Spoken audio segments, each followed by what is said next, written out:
Karibu tena guku gwa Kikuyu Daily News na ikorwo mugeni tweka wa subscribe niguo tunyitanire na thengiu thutha wa mutumia wa mbere wa mutangathi na mutabania wa Rahuka Show o kiroko ceceni-ini ya Kameme FM Gatonye Wambugua kumburania maundu maritu na mathiri megie kihiko kiao na iundu cia magigi iria augite Gatonye akoretwo akimugereria thutha wa gutigana.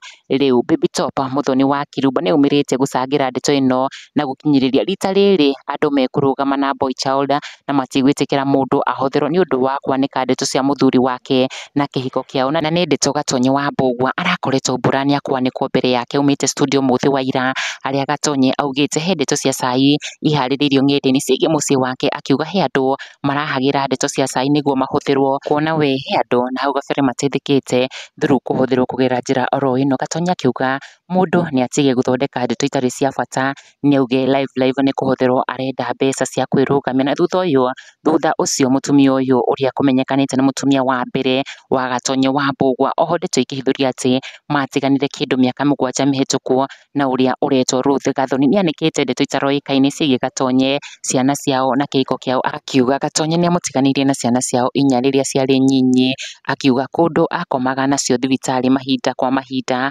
ari onyoi kanake Gatonye ndari atira wira na ari kurugama nake ureri-ini wa twana tunini.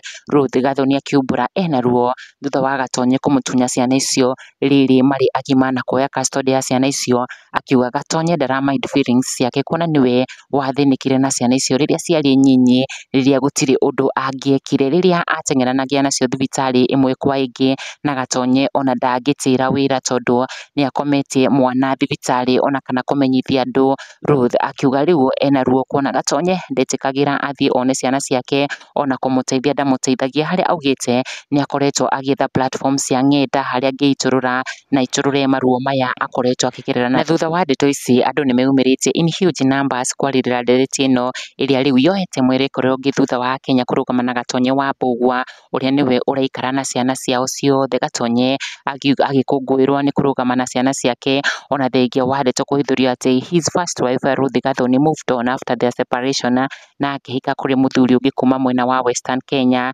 Ndeto iria igarurukite Ruth agiukirirwo na njira nditu, gikundi kinene kia huthiria nenda makiumbura gutiri mbeca ma kumuhothera ari muruti wa wira wa mucii wa Gatonye. Aumburite ndeto ya mwanya akiuga no uri uretwo Wambui akiuga I worked at Gatonye's compound for 2 good years as a day bag. Trust me, even if those kids were asked who they want to live with, watachagua baba yao, a peaceful man. Even his compound breathes in space. Huyu mwanaume stands out sana. He is a good man. Let nobody think of trolling him. He is a good man. Muthoni wa Kirumba nake akirugama na Gatonye na kuga gutire mbeca a Kenya marahotha. Muthoni akiuga ati hii githana ya our Mlima Strawberry mumeipiga mapangali on arrival. Agitheka muno na kuga hatujangi Boy Child hoye. Ndiwe wina maoni mariko? Kikuyu Daily News, subscribe.